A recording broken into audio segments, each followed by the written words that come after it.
Welcome, welcome. We're going to do a game review today. Bob from the ChessGoals Discord submitted this game, and we're going to dive in, take a look, and see if we got anything to learn. All right, so Bob had the white pieces. He's rated around 1900, and he is facing an opponent rated 18-ish. And so let's dive in and take a look and see what we got. So he kicks off with d4. So far, so good. Knight f6. And then this is the first blunder of the game because he doesn't play c4 and follow the 1d4 ChessGoals course, which is obviously the best way to play. Knight f3, actually, though, totally a flexible move, all kinds of options. You can still go into the c4 ideas. You are kind of abandoning, or not abandoning, but making it difficult for some sort of a Nimzo setup. Of course, you can still go for the London, you can go for the Kale, you can go for the Zuckertort. What's he going to do? But the London. One of my favorite jokes is that nothing like sitting down to play a good game of chess and getting the London instead. So I'm going to make fun of the London a lot, but actually it's a solid game, and we really can't complain about it too much. I mean, it did just happen in the World Championship. Ding played this, so we can't really be that upset. So e6 happens, which is perhaps not the most testing way to play. I think c5 immediately might be a stronger way to play. I mean, c5, e6, c6, I mean, the bishop f5, all kinds of ways that black can play this. But e6 comes, and now e3, and now c5 comes. And c5 is an important move, trying to put pressure onto d4, because white's main plan is they want to go knight e5, and they want to shove these bishops, they want to put these here, and just going to go for a quick kingside attack. It's a little bit, teeny bit mindless, because you just try for the same setup each game. So c3, I'm sure at this point Bob isn't even like thinking. He's just making automatic moves. The most natural move that white wants to play is knight b to d2, which is a good and fine move, totally good. But I wonder if he didn't consider at least just taking this and ruining this pawn structure. I doubt that any London player would ever consider this, because they want to play bishop d3 and knight b d2, and they want to go for their sort of familiar play.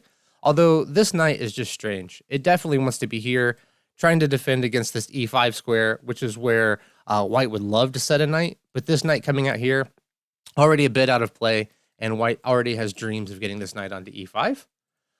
So knight b d2, again, more mindless play. I might have considered trying to get rid of this bishop and fight for this e5 square. It's clear that black has no concept of what they're trying to do here. In fact, I think probably the best thing is now to go knight back to b8 and then back to c6 and try to fight for the square. You need to play e5, or you need to make sure that a knight cannot successfully set here on e5. So castles, and now e5 comes right out of the gate. And now knight to c7, and what is this knight doing? It's not coming here. These squares are not under pressure. It's not going to come here. What good is that? There's nothing really that can happen here. So, of course, white continues with h4, but they have a lot of options at this point. h4, quite good. Even g4 is fine. Queen to f3 is interesting with the idea of castling kingside, which is something that white maybe wants to do at some point. But I like h4. h4 is quite good. And then we get this capture, and now e takes. E takes makes a lot of sense, opening up this diagonal. Perhaps the queen will find its way there at some point, or maybe this bishop wants to drop back. Either way, the c file remains closed in the event that we want to put the queen on c2, and maybe we still want to castle this way. This is a wee bit safer. Knight to d7, and white is now finally deciding, oh, maybe I should fight for the square and play f6. But why didn't you fight for the square earlier? You could have put a knight here. You could have put a bishop here. There's all kinds of things that you could have done. So white just reinforces the knight. And now, not f6, but f5. f6 seems like it was clearly the idea. I mean, after f6, I mean, the trickiest move and the best move is a little bit difficult to find. It's just knight to g5. And the point being, you can't really take this knight because I will grab, and this is a problem. This is going to be a problem. All kinds of issues here. So this would have been trickier to find, but f6 is definitely the better move. If you try to make something natural, like say not knight to g5. If you try to capture instead, well, now let's take with a bishop. I have managed to take away this square from you. White's still doing well. They still have these knight to g5 ideas with the queen coming out, but they have a pretty equal position. f5 kind of just gives me a free hand. It weakens this pawn considerably, Black has like a stonewall structure now, but like not a good one because this e file is open. I have established my knight on e5. This bishop is completely dead. I'm not a big fan of the way they've played here. Knight to g5 is quite good still, but even better is just g4. G4 seems like we're going to lose a piece, but after takes, now we can play g5, and it's a lot stronger because it comes with this threat. You want to grab this? So be it. I will take this guy. You can try to come here, but that's going to cost you your queen. So instead, you've got to come to this way. Now we get knight to g6 coming. This guy's got to move again. We pick up the rook. We pick up the pawn. We pick up the pawn. And almost certainly we're winning the game. So g4, a really thematic idea in the London.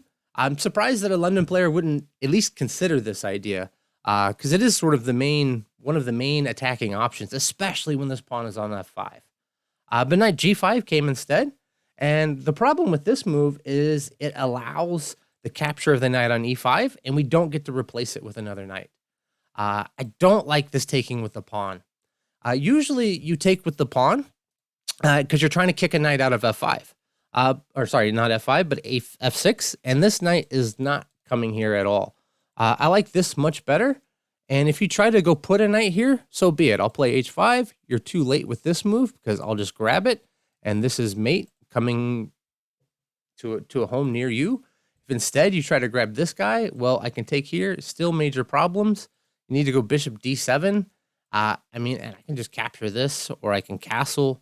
But either way, I don't like this decision to put a pawn here because it leaves this bishop on f4 looking a little sad. Definitely the way to go is to take with the bishop. I mean, maybe you're worried about this, but I don't think you need to be. We can just come here. You still can't take this. Maybe you got to play h7. But this still seems totally fine to me. I like here. You never really want to take this knight because you can't open this rook up. This is not good. Queen to g6 is good. You can even play knight back to f3. You can capture this guy. So something like here, here, and now queen to g6 comes. You still can't take this. Maybe we're going to play g4, castles. Still some attacking plans. But kind of losing the thread a little bit with this knight to g5, allowing this capture here. Instead of all of this, d takes was played. And now we have kind of an equal game. Black is doing just fine. There's no pressure on this pawn anymore. This pawn is kind of in the way of the white attackers. But he plays here, b6, which is already a mistake. Missing the big point, which is that this queen is going to come here with a devastating attack. I like queen to e8, just kicking this out. And you're now threatening to maybe take here because you've taken away the queen's access to this h5 square. This, to me, makes a lot more sense and would have been far more stubborn defense from the black side, just recognizing what white's idea is. And this pawn really is kind of putting a big cramp on our style because it's keeping this bishop out.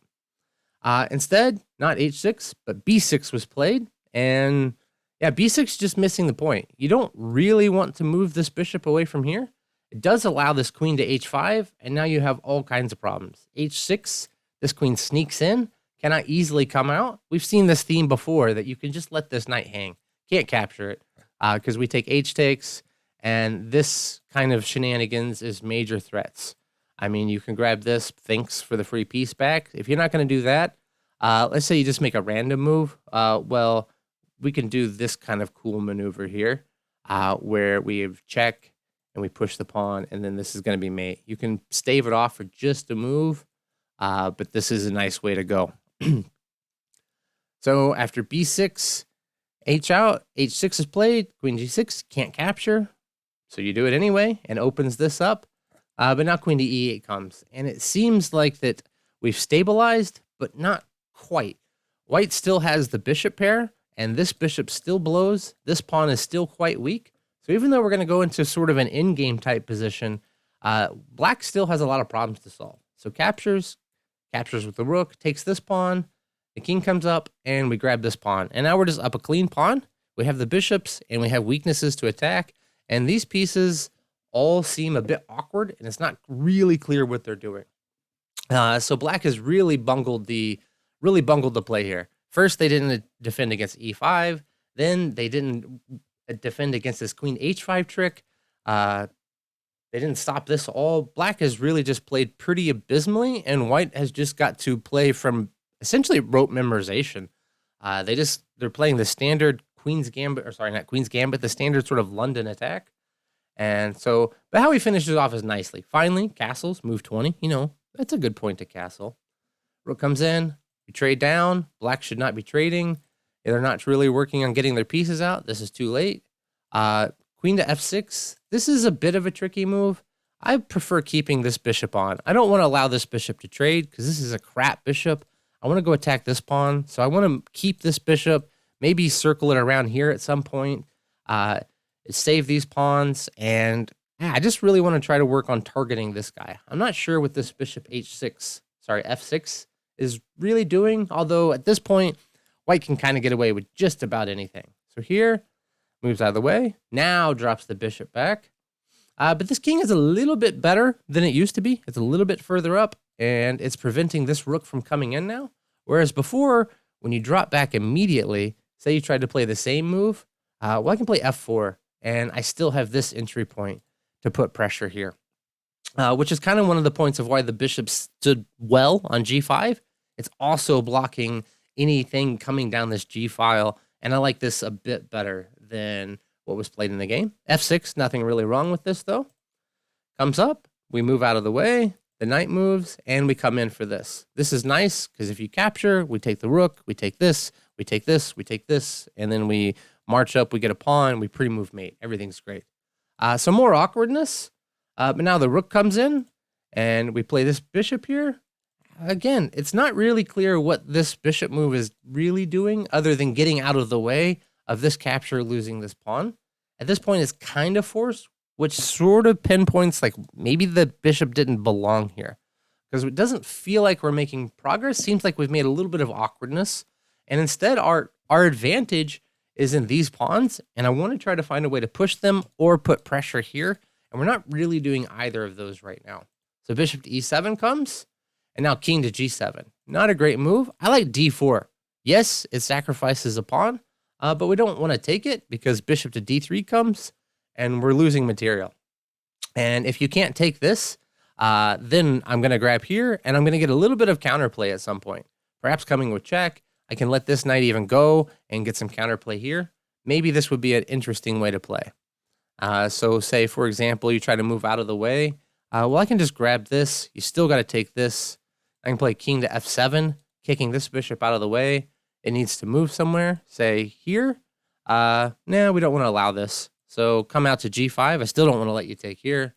And we get some threats this way. You can try to trade rooks, and white's still definitely better. Still has the extra pawn, but it has some work to do. Some weaknesses here. This pawn is pretty well defended. It's going to be a little bit difficult to get these guys rolling. Definitely some work to do here. Instead, king to g7. The rook just drops out of the way, defending this. Perhaps he saw this d4 idea. The rook comes up, and we now threaten to trade off. And again, at this point, okay, fine. But I wanted to keep these bishops, mostly because this pawn is weak, and this bishop wasn't really going to do anything. It was always going to be stuck behind these pawns. Even if you put it on somewhere nice like c4 or even e4, it's not helping defend the pawn it needs to. So rook a4. Now bishop to b4, kind of trapping the rook, saying that you're not going to get out. You've only got these two squares. I do like this idea of shutting this rook in. The knight comes to try to help. We give a check. Why are we giving a check? I mean, it works, I suppose, but my king is not playing. I want to bring my king into the game and advance these pawns, take advantage of the fact that this rook cannot move, and try to get my pawns going. Rook g3 just seems like a check. And we come right back. And now f4. f4 is not very flexible, because after f4, g4 gets a lot harder to play. I think it's a lot better to prepare this idea. Or maybe even just b3 immediately looks quite good. If we play b3, this rook has to come here. And now we can go this way. And my point is that maybe I want to stick here, make this hard to move. And I think that this is going to be pretty fantastic. This rook is looking kind of stupid. I can bring the king up and start advancing these two pawns together, get myself a pass pawn, and take advantage of the fact that these pieces are both pretty awkwardly placed. Instead, f4. And now the knight comes back, but then the rook gets to escape in now. Not escape in, but gets to penetrate. We push. Again, king. I have a king. Let's use the king. This is this extra piece that's just sitting back here lonely. I know that he's like had to hide for the first, I don't know how long, but like, let's get him involved. Get him involved. Come up here. Play c4, exchange, bring the king here, advance this pawn. Something like this needs to happen. Comes in. Now we bring the king, but we're giving up a pawn, although not really, because if you take this pawn, we have this check picking it up. Now comes across, and at this point, it's a wee bit late. And he finally grabs the pawn. Again, there was no real plan here. It's like he's not sure what to do and is moving back and forth. Bring the king up, play c4, or prepare for g4. These are the ways to try to advance this position. They're the only pawn breaks in the position, and you need to break somewhere and get your king involved and get a pass pawn. That's the only way you're going to win this. Rook g8. We're just kind of giving more checks. Finally drops a pawn. Now that you're trying to bring the king in, it's a little bit late. This knight sits pretty. This is going to come across. This is going to be defended. It's not so easy to see how to advance the position now. Knight to c5 is a nice option here. Knight to c5, and we're going to lose this pawn or the rook. So we have to take. You take back, and now, I mean, this is uncomfortable at the least. You can play b4 and try to trade, but now this is just a dead equal position, so you can't go that way. So you have to go this way. But now this king is going to come across to get counterplay here, have his own pass pawn, and it's not clear how you're going to create a pass pawn very quickly, and this probably would have drawn the game. Instead, knight h5 is played, allows the king to come to e3, stopping this idea. And now king g4, it's a bit late because you're already defending it, and the rook comes across, gives a check, forces the king away, and now a4 comes, stopping this b5 maneuver.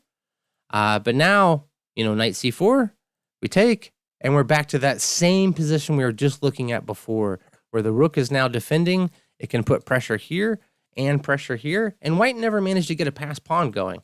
And you can grab this. You didn't need to do this, still totally fine. This was the big mistake. Instead, just grabs, and king to g4. Continually putting pressure here. This rook is fixed guarding this. This king is guarding this. You can try to move your pieces around. So say you want to bring the king across to defend here. I can bring the king in a little bit further. And what are you going to say? Come here. Now you're defending here. This rook is not free to move because now it's stuck defending this pawn. And again, we have a bit of an option for probably a draw. Not probably, definitely a draw. Not clear how you're going to make any progress here. You have too many weaknesses, and your pass pawn is just never going to move. Instead, rook takes a4, but now we get c takes d5, and this check is probably the final mistake. King to f3 comes, and you grab this, but now, not here, but rook f7 is the way to go. The reason rook f7 works is you need to defend this pawn. So say you try to defend it this way, but then just rook takes rook f6, king moves, we grab this, we have our connected passers, and they're going to roll. Instead, the way that was played coming this way just allows here. And we're going to trade this pawn for this pawn, and we're still in a drawn position. So say king h7, we come here, you grab this pawn, I grab this pawn, you move out of the way, I can come grab this pawn, I'm still defending this one, this guy's not moving, and again, a drawn rook in game. All rook in games are drawn, right?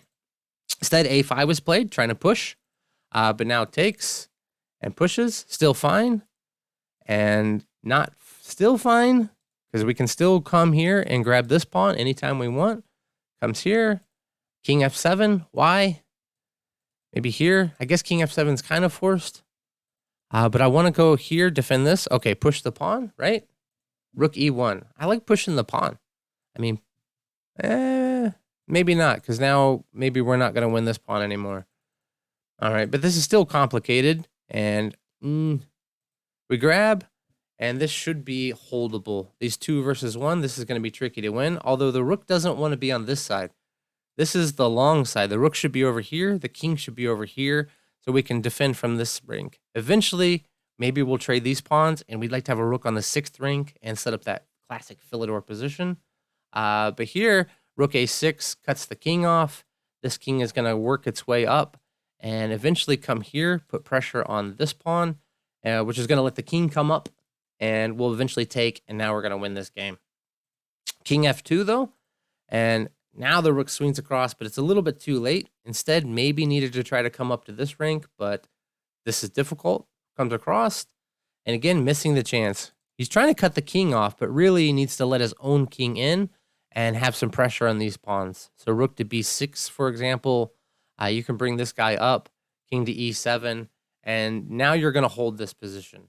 It's not clear how you're going to make any progress. So, for example, let's say you're just going to come try to bring your king up here and put a rook across. We can just wait. We can always offer trades. Come up. Oops, sorry, not here. We can give a check. Oh, not that check. Just wait. Come across, and we can wait. And we're just going to continue waiting, and white can maybe make progress. This was just doing nothing. But it's going to be a little bit trickier. We could have given some checks along the way. Instead, rook c3, and now the king tries to come up. He's not going to trade. This is not where we want. We want the king out here, and we want the rook not back behind. We wanted the rook on f6. Comes up. Now the king comes across.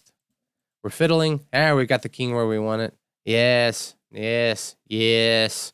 You can give this check here. We don't care.